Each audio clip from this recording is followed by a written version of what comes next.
Congresso inimigo do povo. Mas se você não é deputado inimigo do povo, você não deve se sentir ferido com a minha fala.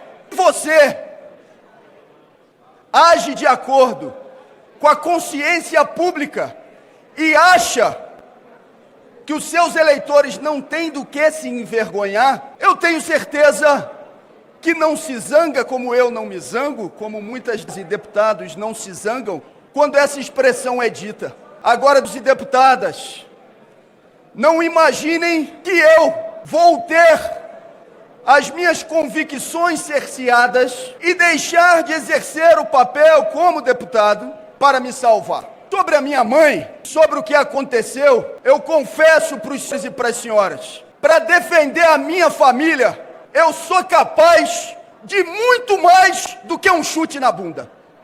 Muito mais. Para defender a minha família, um chute na bunda, eu confesso a vocês, é nada. Todas as vezes que eu lembro da minha mãe, eu me emociono. Minha mãe, uma mulher honrada, que cavou o chão com as unhas. Aquele pobre diabo, que por 7 vezes me atacou em espaços públicos. E na 5ª vez, o que falou da minha mãe, não sabia o que estava dizendo. Não sabia. Ele não está mais na minha cabeça. E eu nem carrego mais mágoa em relação àquele pobre diabo. Não carrego. Agora, fale de minha mãe. Fale de meu filho. Ameace minha família para ver do que eu sou capaz de fazer. Eu prefiro nem imaginar. Alguns das senhoras e dos senhores podem achar que a minha ação foi destemperada. Olha, ação destemperada, quem aguentou por 7 vezes consecutivas um provocador indo atrás de mim nos espaços públicos e dizendo tudo o que disse de minha mãe. Eu não posso, senhores e senhoras, pedir desculpas por defender uma mulher honrada que naquele momento não podia se defender pessoalmente porque estava com Alzheimer e que veio a falecer alguns dias depois. Não, eu não posso pedir desculpas. E nem posso dizer, mentindo, para as senhoras e para os senhores, que me arrependo do que fiz. Pela minha família, eu sou capaz de muito mais do que um chute na bunda. Eu não vou deixar de defender as minhas teses aqui. Eu não vou deixar, senhoras e senhores, de denunciar o orçamento secreto. Olha, que deputado pequeno eu seria hoje então, a depender dos votos dos parlamentares, eu subisse a essa tribuna e fingisse que esse assunto não existe. Não farei. Eu vou continuar defendendo as teses que são caras, não só ao mandato, mas à sociedade brasileira. Eu atendi a uma solicitação que foi feita por amigos, por amigas, por aliados, pela minha família, por companheiros, inclusive, que fizeram essa solicitação no dia de hoje aqui. Faça a discussão prioritária dos temas, da adjetivação dos sujeitos. Vou continuar adjetivando as situações, as circunstâncias, os fatos. Agora posso procurar com as senhoras e com os senhores de maneira firme e respeitosa. Mas não vou fingir aquilo que não sou. Não vou chamar o deputado num canto e dizer: deputado, me perdoe, eu não falo mais sobre orçamento secreto. Não farei. Eu não vou deixar de dizer aquilo que já disse em relação ao ex-presidente da Câmara, o senhor Arthur Lira. Todo mundo aqui sabe, convenhamos, essa tentativa de cassação não tem absolutamente nada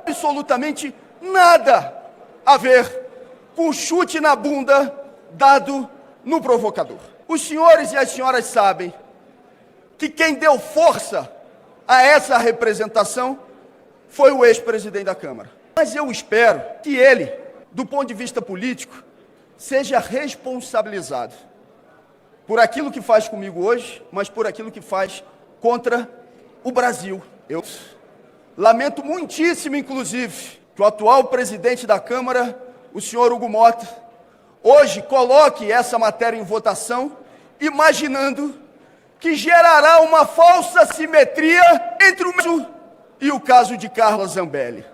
Senhoras e senhores, do ponto de vista prático, Carla Zambelli já está cassada, porque já tem uma decisão do Supremo Tribunal Federal que retira da parlamentar os seus direitos políticos, deputada que hoje, inclusive, está presa na Itália pelos crimes cometidos. Não venham querer me igualar com o caso de Eduardo Bolsonaro. Eu não conspirei contra o meu país no exterior. Eu não promovi ações de ataque à classe trabalhadora do nosso país. Você pode discordar daquilo que eu estou dizendo, mas você não pode calar a minha boca e me impedir de dizê-lo. Serei um deputado cassado antes da votação. Se for para não discutir os grandes temas, para não falar o que é fundamental e simplesmente me comportar, imaginando que com isso possa ter a boa vontade de alguns para que a cassação não se dê. Senhoras e senhores, o que eu estaria fazendo era me cassar previamente e me corrompendo. Eu pergunto aos deputadas e principalmente ao povo que está nos assistindo, durante todo esse período que eu aqui estou, desde o ano de 2009, e não é pouco tempo, existe uma única denúncia de corrupção contra mim. Existem, deputados, não tem uma única denúncia de corrupção desde o ano de 2009. E eu agora, então, sou retirado à força do mandato, sem ter cometido crime. Isso é tão evidente que o próprio relator do meu caso, de quem hoje também não tenho raiva, mas não sou uma alma tão bondosa para dizer também que tenho pena. Ele não utiliza seu tempo todo para apresentar provas e convicções que levem ao processo de cassação. E não fez isso só hoje na tribuna, não. Na comissão, no Conselho de Ética, sabem quantas perguntas o relator fez à minha pessoa? Nenhuma. 0 perguntas. Até porque, no íntimo, ele sabe que muito provavelmente, se estivesse no meu lugar, faria a mesma coisa? Não sei, são circunstâncias diferentes. Talvez faria pior. É tão grave e flagrante a situação que o partido que representou, pedindo a cassação do mandato no Conselho de Ética, senhoras e senhores, sabem quantas vezes eles foram ao Conselho de Ética fazer alguma pergunta, deputado Chico? Ou defender que eu fosse cassado? Nenhuma vez. Eu quero agradecer a vocês que estão, agradecer a minha família. Sâmia está aqui. Não tem sido fácil esse período todo. Não teria sido possível vencer a batalha no Conselho de Ética durante a greve de fome se não fosse Sâmia partir para cima, assumir as tarefas. Agradecendo a líder Talíria, eu agradeço a todas as bancadas, de todos aqueles que estão solidários. Mas eu quero agradecer prioritariamente, agora nesse momento, a militância espalhada por todo o Brasil. Eu ouvi algumas pessoas dizerem e ameaçarem: vou fazer greve de fome.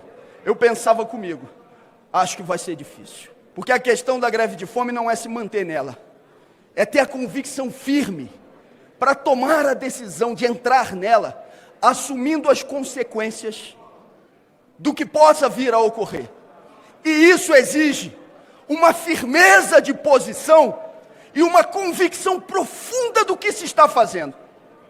Não é uma defesa exclusivamente de mandato, é a certeza que o que acontece aqui hoje pode servir de precedente para caçar a vereadora no município pequeno, que tem relações com os movimentos sociais e que vai ser duramente atingida se se faz isso nacionalmente, onde existem todos os holofotes. O que não se fará como perseguição nesse Brasil afora? Eu quero agradecer aos movimentos sociais, classe trabalhadora, militantes socialistas, militantes de esquerda e até aquelas pessoas que não são de esquerda, Fernando, mas que chegaram para mim e disseram: olha, eu não tenho as suas mesmas convicções, mas é injusto aquilo que está se fazendo contigo durante esse período.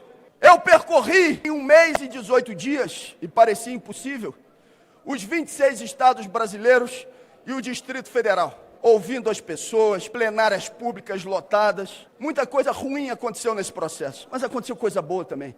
Eu ganhei uma irmã, Celinha, que está aqui junto com a gente. Eu ganhei vários irmãos e irmãs espalhadas por aí, que abraçam, que dizem: nós estamos contigo, segue firme, não abaixa a cabeça, a injustiça não pode prevalecer. Eu recebi durante esse período muitas manifestações que eu confesso que não esperava, religiosas, das mais variadas orientações, rezando, estamos orando, estamos pensando positivo. E eu agradeço profundamente a todas as pessoas que, a partir da sua fé, ou aqueles inclusive que não acreditam, mas que também se solidarizaram. Depois, uma jornada passando por 28 cidades, conversando com as pessoas, olhando no olho, passeatas dentro da Câmara e fora da Câmara. Hoje, inclusive, lamento, e não vou deixar de dizê-lo, lamento que o presidente da Câmara, Hugo Mota, não tenha liberado as galerias, porque tinha muita gente que queria acompanhar essa sessão e que foi impedida de fazê-lo.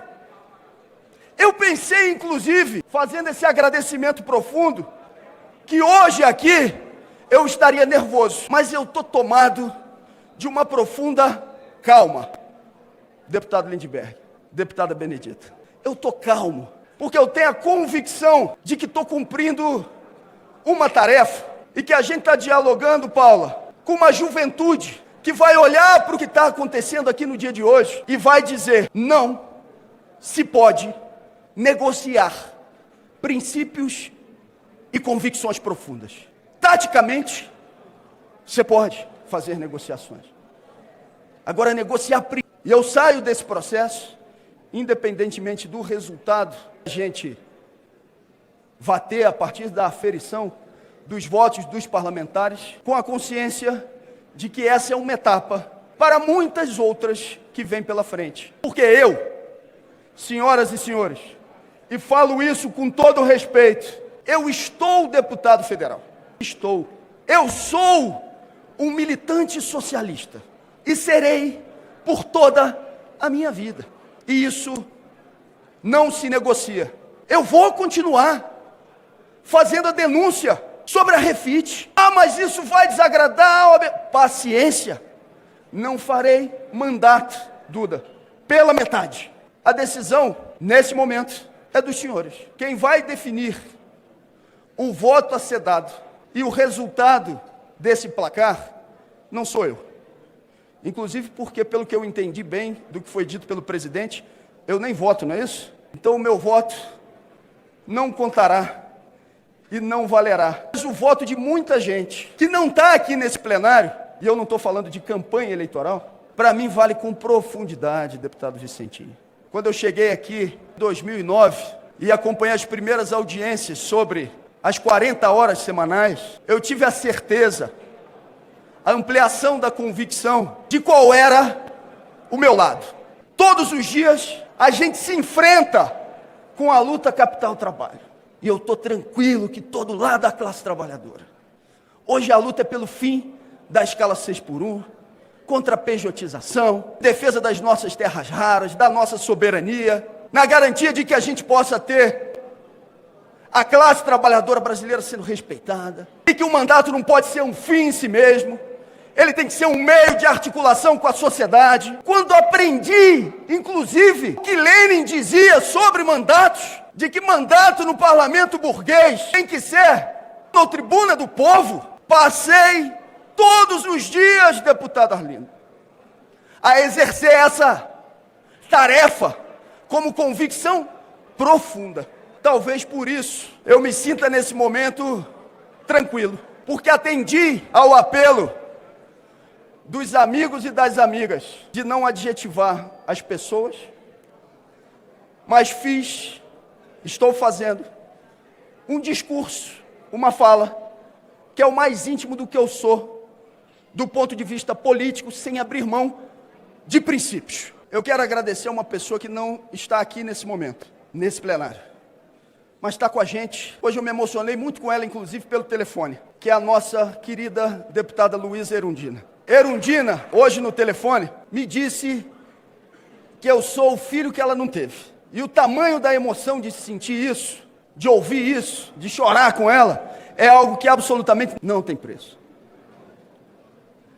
Eu agradeço a essa companheira que com seus 91 anos me disse hoje, e eu chorei junto com ela quando ela disse isso: meu filho, vai em frente, eu não morro porque eu vejo em você a continuidade dos meus sonhos. Eu vi, deputado Orlando, de Luísa Erundina, uma frase como essa, para mim é a melhor recompensa, que não é financeira, que alguém que está na militância e na luta política pode ter. Eu quero dizer, nesse 1 minuto e 30 segundos que me restam, que meu filho, Hugo, tem hoje 4 anos de idade. Ele não entende o que está acontecendo aqui.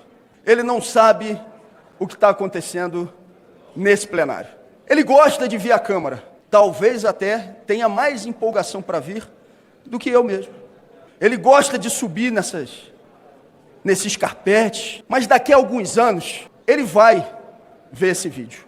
Ele vai saber o que aconteceu aqui no dia de hoje. Eu quero muito que o meu filho, vendo essa cena, vendo essas imagens, saiba que ele não tem motivo, como eu não tive nenhum motivo para me envergonhar da minha mãe, como ele não tem motivo para se envergonhar do pai dele. A vida não se resume em festivais. Calma, são só 30 segundos.